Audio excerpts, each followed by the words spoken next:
आज के टाइम में राहुल गांधी जो है वो निकोबार आइलैंड गए हैं। वहाँ पर जाकर वो एक्चुअली ये दिखाने की कोशिश कर रहे हैं कि जो गवर्नमेंट का निकोबार आइलैंड में प्रोजेक्ट आने वाला है उससे कितना डैमेज होगा, इकोलॉजी कितना डैमेज होगा, नेचर कितना डैमेज होगा, वहाँ पर जो स्पीसीज़ है, जो ट्राइबल लोग हैं उनको कितना प्रॉब्लम होगा। और इससे कई हद तक मैं सहमत भी हूँ। मतलब या इकोलॉजिकल डैमेज तो होगा, बहुत सारे पेड़ कटेंगे, वहाँ के जो ट्राइबल्स हैं उनको प्रॉब्लम हो सकता है।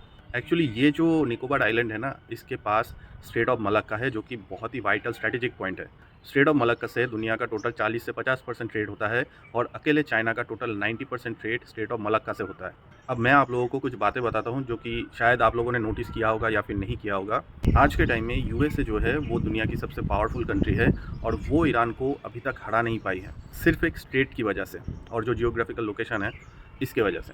और एक चीज़ आप लोगों ने शायद नोटिस किया होगा कि ईरान ने जितने भी मिसाइल मारे हैं ना, एक भी यूएसए पर नहीं गिरा है और गिरा भी नहीं सकता है, क्योंकि यूएसए जो है वो बहुत दूर दूर रहता है। उसका रेंज ही नहीं है कि कोई भी मिसाइल वो यूएसए पर मारे। और ऊपर से यूएसए आज के टाइम में दुनिया के हर एक जगह पर, ऑलमोस्ट हर एक जगह पर अपना मिलिट्री बेस बना के रखा है। तो कल को अगर किसी ने भी कन्फ्लिक्ट किया, कोई भी अगर यूएसए के अगेंस्ट गया, तो यूएसए क्या कर सकता है, अपने नियर बाई पोजीशन से इनिशियल अटैक लॉन्च कर सकता है। तो यूएसए को इसमें डिपेंडेंट नहीं रहना पड़ता है कि यूएसए को अपने ही कंट्री से ट्रूप या फिर एयरफोर्स या फिर जहाज़ वगैरह भेजना होगा।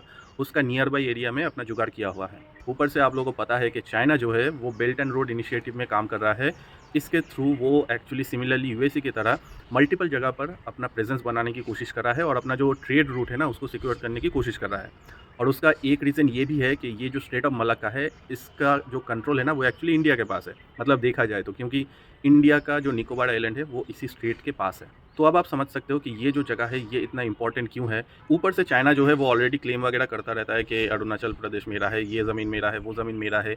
इंडिया जो है वो चारों तरफ से दुश्मनों से घिरा हुआ है, पाकिस्तान, बांग्लादेश, चाइना। तो इंडिया के पास जो स्ट्रैटेजिक पोजीशन है वो इंडिया को यूज़ करना पड़ेगा, क्योंकि अगर कल को चाइना ने इंडिया के ऊपर हमला कर दिया तो फिर इंडिया के पास कुछ तो स्ट्रैटेजिक पोजीशन होना चाहिए और वो पोजीशन है स्ट्रेट ऑफ मलक्का। अगर वो चौक हो गया तो फिर चाइना का जो 90% ट्रेड है वो ब्लॉक हो जाएगा। ब्लॉक हो जाएगा मतलब वो जा सकता है दूसरे रूट से, लेकिन उसको कॉस्ट बहुत ज़्यादा पड़ेगा। और निकोबार आइलैंड में सिर्फ पोर्ट नहीं बनेगा, वहाँ पर एयर बेसिस, मिलिट्री बेसिस, ये सब भी बनेगा, ताकि वक्त आने पर इंडिया जो है वो उसको यूज़ कर सके। मुझे लगता है राहुल गांधी ये इसलिए कर रहा है कि उसने शायद कुछ साइन वगैरह किया होगा चाइना के साथ, जैसा आप लोगों को पता है। अब क्या साइन किया होगा वो तो मुझे पता नहीं, लेकिन शायद उनका कोई मजबूरी रहा होगा कि वो अभी चाइना का साथ दे रहे हैं। आपने वो कहावत तो सुना ही होगा कि सर्वाइवल ऑफ द फिटेस्ट, तो हम लोगों को फिटेस्ट बनना होगा। नहीं तो अगर कमज़ोर रहेगा ना तो फिर कल को कोई भी मुंह उठाकर चला आएगा, जैसे कि यूएसए आज के टाइम में ईरान पर अटैक कर रहा है, हम लोगों के ऊपर भी हमला करके चला जाएगा।